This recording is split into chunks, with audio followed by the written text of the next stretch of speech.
Hey there, and welcome to the A.D.K Rock and Metal channel. Today I'm doing a quick video just to, as a video I said I'd do. So back in May-June of 2024, A.D.K set out about doing live shows, and this was the reason. But the reason behind he said about doing this is for the last 2 years we've been talking about the live music scene and how when we get to gigs they were always badly attended at the local grassroots level.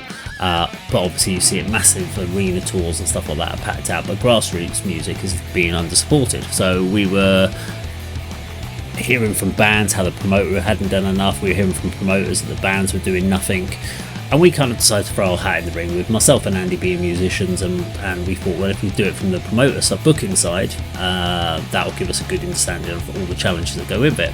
And what we want to do is give you an idea of the costs and so forth. So I will be giving you the cost. We did 7 shows in 2024, and I thought I'd give you the breakdown of what we spent, what we made, and what the balance was at the end of the year. What we made money on, what we lost money on. One of the things we wanted to also kind of cover in this one was obviously what goes into what our kind of workflow is when we're sort of booking these shows. First thing I want to talk about is when you see the costings, you'll notice that there isn't band payments on there. So the way that A.D.K runs the shows is it's percentage of profit, and the important thing to understand here is that whenever you book a gig with a band or with a promoter and they say it's a percentage of profit, always ask them what's their expected outgoing costs. So we set ours at around 200, unless there's something very specific we're going after. Anything we spend above that, that's our choice, but it shouldn't come out of the band's cost. So we have to make £200 back, and then we're in profit, and then we can split the bands. So as long as you know what the outgoing cost is, and you know what the ticket price was, and then you see on the night, you should be able to get a figure back from the venue. It never go into it without a promoter telling you what his projected costs are, because they could just make it up on the night and never pay a band. So that's how we do it. But I've done a whole video about guarantees, and bands want guarantees, but they can't guarantee you that anyone's going to come out and want to watch them. And that's my challenge around this whole thing. When you're a smaller band, you have to pick your gigs. If you want to spread out and get out of your area, it's going to cost you, because guess what, you're going to have to pay for petrol. No one really knows who you are, so you're probably not going to get paid. There are some venues that can do it, and that's usually venues who have got in-house sound engineers, or they're doing it themselves, or they've got a built-in crowd, etc., so they can probably cover that out of bar costs. But generally, if you're an external promoter like A.D.K is, working with the 66 bar, we make nothing on the bar.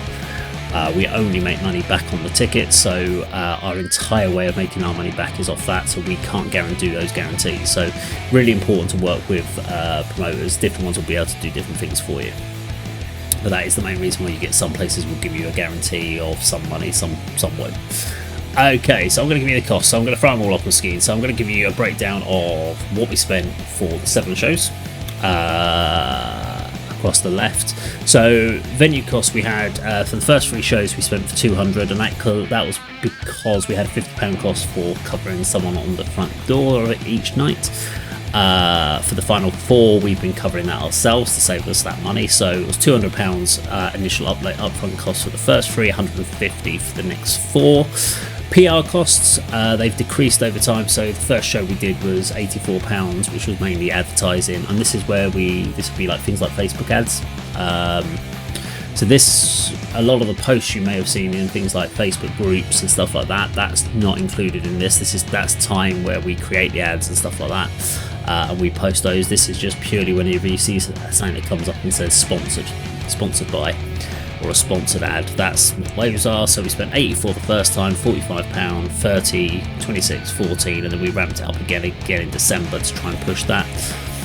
Now the first 2 shows, in hospitality. So the first 2 shows we didn't do any hospitality, and then on the final 5 we put in some just beers and water, just to make sure the bands had something for when they arrived and going on stage.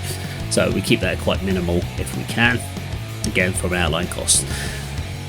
Now the first 3 shows were listed by the 66 bar on event time, so they did all the ticketing, but we had no advance notice, so we had no idea what was going to come through the door or anything until the night, so we didn't get any visibility on that. And then the next 4 we listed, but the last 2 of the year they listed at the same time, because what we realised was the 4th and the 5th show we were listing them on event time, but the 66 bar wasn't, which meant that whenever you went on the 66 bar website, our shows weren't listed, and that has a direct impact on our sales, which we noticed. So we corrected that with them, so we have both of us listing them on 2 separate sales sites. But yeah, so the first one we did £90 in advance. Second show we did £97.50 in advance. Third show £75. Fourth one £37. Fifth one £92.50. 5th December was £116, and 19th December we had £138.50. Okay, so for the I believe it's the 27th of September show and the 17th of October show, and even some of the 5th, 7th and 5th December shows, we had some advanced early bird tickets which were discounted at £4. So that's why the figures are as low, because what we were hoping was that we would try some early bird tickets, try and boost some volume through, and then pick up the rest on the thing. But what ended up happening was all the people that weren't going to buy tickets bought them as early birds and didn't buy them at the full price, so we had a bit of a knock on there. So that caused us a few problems, whereas on the Paradise show, which was the 19th of December, we had no early birds on, which is why we did better on the tickets on that one. On the door, mix of days, so we had £70 on the first, 100 on each of the next 2 shows, 51.50, 68, 62.50 and 36 on the door on the final show. Now what that meant was that every show that we did last year ran at a loss, unfortunately. So we lost the most on the first show, and that is primarily down to the PR costs. So that was our biggest loss at £124 down. The 17th of October show, where we sold most of our advanced tickets, were early bird tickets. We lost, again, quite close, £102.50. And our best performing show was our Paradise show, where we only lost £24.50. So for those 7 shows of the year, we took a loss of £412.50, which comes out of my pocket. So we didn't make our money back over the events, and that was our initial thing. It's just one of the reasons why when bands go, then, oh, how much did we make on the night? That's the reason. So the bands didn't lose out, and nor do I. Now, one of the things that comes back when we talk about the guarantee is bands go, well, why should you get your money back first? The bands have had to pay out money for rehearsals, etc., etc. The big difference on that is that when a band does a rehearsal, it's not just for that one show. They're building a consistency. So whatever they do in that rehearsal can be used at future gigs and future practices, and then practicing. So it's all about building up to something. I've only got this one show to recuperate. And being in a band is not about making money, and we all know that. It's about the passion of what you want to do. You want to put on a great show for an audience, and that's what everyone does. And everyone did. Everyone that played shows with us in 2024 did an amazing job. So big thank you to all the bands involved. But there is a lot more that goes into what we do with the PR. So we've pretty much on all these videos we created video content that we could then use to promote.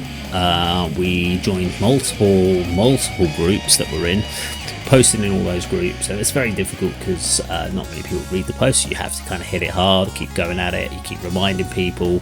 We were doing live streams, we were trying everything we can to try and get the word out there. We have ad campaigns running for the ADK as a whole. Now that obviously isn't included in this because that's more for the brand, and obviously the more followers we have on Facebook, the better we can do. Now we're also then, the other thing we did with all these concerts and these shows was we filmed all the shows to ensure that at least, even if they didn't have a great audience, you got all the footage and you were able to use that to create more social content. And that's important because having a great social content will then help bands get more exposure. More exposure means more people coming out to shows. So that's why we do what we do. Now we have 12 shows booked for next year, plus some additional venues that we are looking at in other areas outside of Cambridge. So it's not just the Cambridge area that we're covering. And we're going to keep looking at this, but one of the biggest things we've seen is potentially that doing PR ads on Facebook has not really done a huge amount for us. And if we probably took that out of the equation, we'd have maybe lost £200 out of it. And I think our ticket, and if we hadn't done early birds, we'd have probably got close to breaking even. So we've realised that early birds didn't work for us, and paid ads is not really the way to go for it. Big thanks to all the bands obviously posting about their shows. I've mentioned it before about what bands can do. It's great that you're listening to shows, but the best thing you can do is promote your band out there. So have you got all your videos out there? Are you regularly talking about them? So many people drop a video and then just let it sort of dwindle and disappear into YouTube oblivion. You really want to be out there pushing it as hard as you can, and keep posting it into groups, keep posting it into channels, because you're always going to have the chance to pick it up. And this is again where those sponsored ads could come in useful for bands to sponsor your video to ensure that it's popping up on people's pages, so you get a bit more exposure that way. But that's where we sat. So we're £412.50 down. One thing we have said is that if we lose money on a show, we don't try to then recuperate it on the next one. So if we set out and it was £165 or our £200 budget for that show, and we lose £200 on it, or whatever we might lose on that show, we don't then sell on the next gig. We've got to make £400 to make it up. We've lost it, it's gone. We only ever try to make that money back for that show, so that at least we can give money to the bands. That's our end goal, is to make ourselves profitable so that bands can get paid for doing it. And we don't want to be selective in the sense that we try to put the bills together that makes the most sense, but we also don't want to put bills together based on who we think is going to make us money versus giving bands an opportunity to play that maybe are not going to draw footfall, which is one of the other challenges we have, is kind of picking bands and going, well, no one's going to come out to see that band potentially, but we'd rather give them a chance. Bands from outside the area, we've got bands coming from Sheffield and stuff in January, I think it is. They're going to be doing a 3-hour drive down here to play a show on a Thursday night, and we have no guarantee that anyone's going to be there, but it's up to us to try to make sure that people know about it.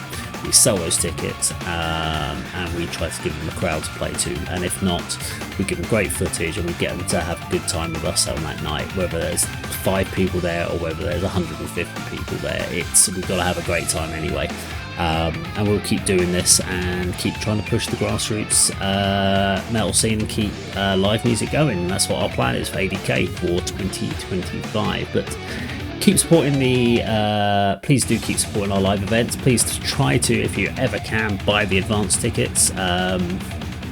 It does massively help. It does massively help when we're planning. It's so heartbreaking when we come to these shows and you spend days, hours, whatever you want to say, every day, a couple of hours every day trying to push these shows, and for 30 days on the run up creating content, and pulling my hair out. That's what's left. It's just going upwards. I think I'm just pulling outwards, pulling my hair out, because I want these bands, I want every band that plays on an ADK show to have a crowd. So yeah, everything anyone can do. If you're thinking about coming, please do buy advance tickets. Thank you very much for watching. I'll see you on the video sometime very soon. Take care.